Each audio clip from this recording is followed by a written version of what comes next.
So now using the square feet provided by the product, dividing that by the lowest voltage I measured, we can get a square feet per watt measurement. So this one, also no filters, but slightly higher in the square foot per volt. So that's why I got places slightly higher in the B. So unsurprisingly, the one with the least cost per month and also the highest square foot per watt is our king for the cost category at A+.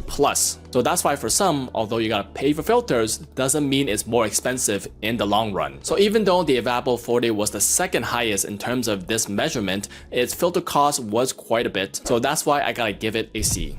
Again, no filters, the square feet per watt slightly higher, and also bright side, the light doesn't change the voltage. So this belongs in the A-. This one had the third highest square foot per watt, but we will find out why later. And the light does change the voltage slightly a little bit, so I gotta give this an A. So even though this product didn't do that bad, the competition was a little bit better. So even though there's no filters, here's the square foot per watt, and that's why it belongs in the B- category.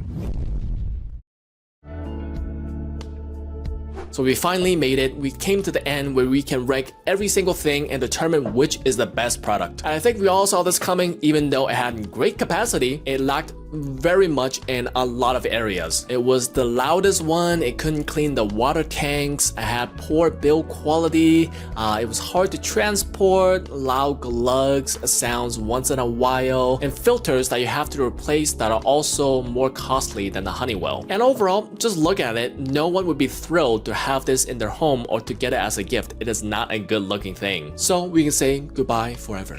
So now we have the 5th place, even though it did better on a lot of the categories at a much worse capacity. It had advantages of low fan noise compared to the other evaporative humidifier, great to clean, but still sucks to transport and expensive to replace the filters. So even though it is the better evaporative humidifier here, it's still ranked below every other ultrasonic humidifier. So it's gonna drop down low but remain strong. And that, kids, is what the dictionary calls a power bottom.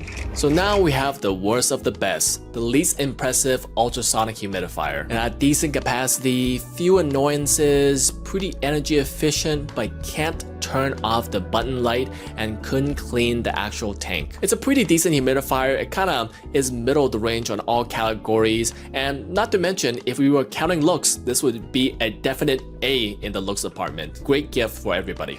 And probably the biggest surprise to me and to you if you were paying attention, because although technically it ranks high, it's not a great product. Annoying control system, but technically the quietest, even though it's because it outputs the least steam. You can clean the whole tank, but it's because it has poor capacity. Lowest energy bill, but that's because it doesn't actually do much. Most annoying is the condensation dripping off of the top. Screams not thought out product made from China. If you take anything away from this video, do not, I repeat, do not buy this product. It was so frustrating to deal with, you have no idea. But if you like wasting money, you can always give it to me.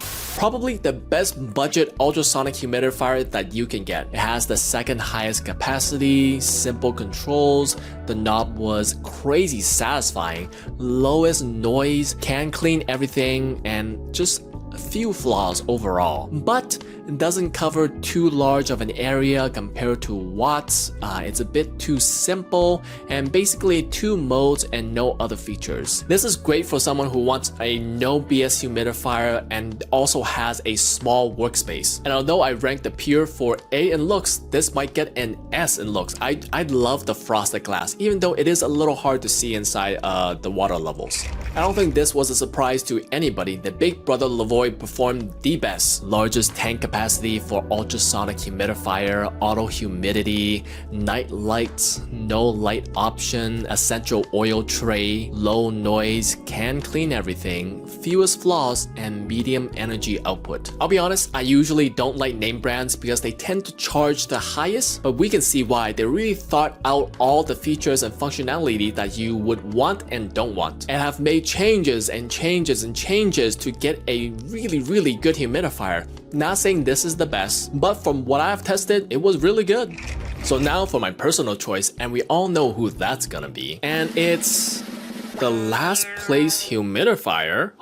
Well, this is why I had a ranking for each and every single category instead of just having one for an overall at the end, because some categories are relevant to some people. like me. Yes, it is annoying to transport and have it spill water. I have to clean it up, absorb, especially I have carpets. It's really annoying, but I was only moving it for filming. Now that it's over, I have no reason to move it for like the entire year. Yes, I do notice the fans, even on low sometimes when I'm sleeping especially. The gulping noise it makes once in a while can be surprising, especially at night. But the two reasons that make it extremely useful for me more than the other humidifiers is one, the tank capacity. One tank, depending on the humidity of your environment, for me lasts 2 to 3 days. So if I had both tanks filled up, that is a whole week. That is so worth it, at least for me, because even the Levoit product, which I love, it is, all the features are great. It drains it daily, so I have to refill it daily. And even then, I was too lazy or too busy to fill it every day. So there were multiple days where it just sat off that I wasn't using because the tank was empty. And second is because I have to clean it